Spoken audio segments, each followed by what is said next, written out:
안녕하세요. 우영아TV 우영원장입니다. 이번 시간은 골다공증 세 번째 시간 비스포스포네이트의 모든 것. 제가 예전에는 골다공증 주사 위주로 설명을 좀 드렸었는데요.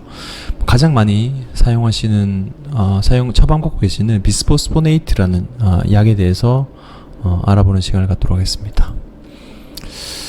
약제의 특성입니다. 이 비스포스포네이트는 보시다시피 강력한 골 흡수 억제제입니다.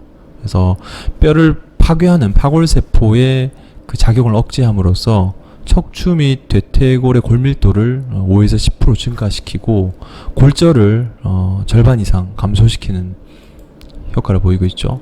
이 비스포스포네이트, 포사맥스, 악토넬, 졸레드론산 등 여러 브랜드가 있는데 경구제제가 한 3종류 있고 주사제제도 한 3종류 정도. 그래서 골다공증의 예방 및 치료 목적으로 사용되고 있습니다. 이전 시간에도 계속 언급했듯이 식도 및 위장 장애가 올 수 있고 턱뼈 괴사 및 비정형 대퇴골절이 발생되는 것으로 보고되고 있습니다. 약제의 종류입니다. 경구용과 주사용. 보시면 이게 골흡수 억제제 미국 임상 내분비학회 가이드라인인데 주사랑 약은 주 단위, 월 단위 이렇게 진행되고 있습니다. 첫 번째, 이걸 다 아실 필요는 없는데 일단 이름과 간단한 특징만 보시겠습니다. 알렌드로네이트라고, 이것도 폐경 후에 골다공증 예방 목적으로 1일에 5mg을 먹거나 아니면 주 1회 정도 드시는 거고, 리세드로네이트도 1이나 주나 월 1회, 그리고 이반드로네이트도 월 1회 정도 경구 투여할 수 있는 그런 약품입니다. 주사는 조금 경구보다 편리해서 3개월에 한 번 주사하는 게 있고, 이반드로네이트, 파미드로네이트도 3개월에 한 번, 그리고 졸레드로네이트는 1년에 한 번 맞습니다. 가장 강력한 골 흡수 억제 효과. 근데 이거 적응증은 남성 골다공증 치료, 그리고 GIOP의 예방과 치료, 그리고 골다공증 대퇴골절 후 새로운 골절의 예방에도 사용되고 있고, 고위험군에서는 비스포스포네이트 중에서 유일하게 1차로 권고하고 있는 골다공증 주사입니다. 약제 투여, 경구약과 주사 중 어느 게 좋을까? 비스포스포네이트는 위장장애가 유발될 수 있어서 3개월 혹은 1년에 맞는 주사가 조금 낫죠. 근데 주사제는 생체 이용률도 높고 혈압, 당뇨 등 다른 질환들에서 많은 약제를 복용하는 경우에 아주 유리한 효과를 보이고 있습니다. 그러나 약제 같은 경우는 주의사항만 조금 지킨다면 그래도 써볼만 한데요. 계속 이제 의사들이 말씀하듯이 최소 식전 최소 30분 전에 200ml 이상 물과 복용해야 되고, 1시간 동안 눕지 않아야 된다. 그리고 구강인두에 궤양이 생길 수 있기 때문에 씹거나 빨아먹어서는 안 되고 이런 걸 지켜야 되고요. 장용제라든지 시럽제 등도 복용의 편의성을 위해서 개선되고 있는 상태입니다. 주사제는 아까 보셨듯이 3개월이나 1년 사이에 주사를 하는 방법이고, 약보다는 조금 더 편리성이 합병증은 좀 작고요. 추천이 되고 있습니다.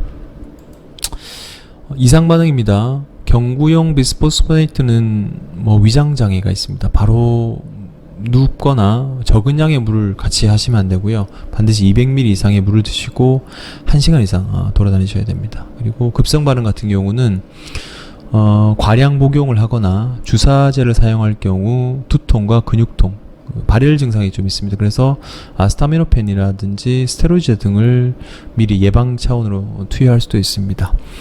마찬가지로 주사용 같은 경우 두통과 근육통, 신기능 장애 등이 발생할 수 있습니다. 장시간 사용 시 주의사항 계속 나오죠. 턱뼈 괴사. 그렇다고 골다공증 약을 먹는다고 모두 괴사가 되는 건 아닙니다. 인구의 10만 분의 1 정도. 하지만 주의할 거는 비스포스포네이트 제제를 4년 이상 복용했거나 위험 요인, 불량한 구강 위생이라든지 수술, 발치 수술, 음주 흡연 등 있는 경우는 치과 치료 한 2-3개월 전에부터 약을 끊는 거거나 다른 성분, 보통 썸 제제로 바꾸거든요. 에비스타 같은 썸 제제로 바꿔야 한다 돼 있고, 비전형 대퇴골절은 더 적은 확률이지만 6년 이상 복용한다면은 전문의와 상의 후에 병행하는 게 좋습니다. 그리고 신장 기능, 식도 이런 것도 주의해야 됩니다. 약물 휴지기, 지난 시간에 휴지기를 말씀드렸죠. 5년이라든지 정맥 투여 3년 후에는 고위험군 같은 경우는 대체 방안을 마련하고, 비위험군 같은 경우는 약물 휴지기, 연간 골밀도 평가하고, 만약에 쇄골절이 발생하거나 골밀도가 감소하거나 마이너스 2.5 이하일 경우 다시 시작하는 그런 약물 휴지기를 갖게 됩니다. 결론입니다. 경구용 비스포스포네이트는 골다공증에서 가장 많이 사용되고 있죠. 아주 주사라든지 약 제제가 다양한데요. 이런 뚜렷한 골절 예방 효과 및 골밀도 상승, 그리고 비용 효과적인 경제성 등 여러 장점이 있지만, 장기간 사용할 시 이제 골 교체율이 떨어지고 미세 손상이 축적되고 턱뼈 괴사 등의 부작용이 있기 때문에 투약법과 이상 반응 대처 방안과 장기간 사용 후에는 언제 휴약을 하는지 등도 전문의와 반드시 상의하는 것이 필요할 것으로 사료됩니다.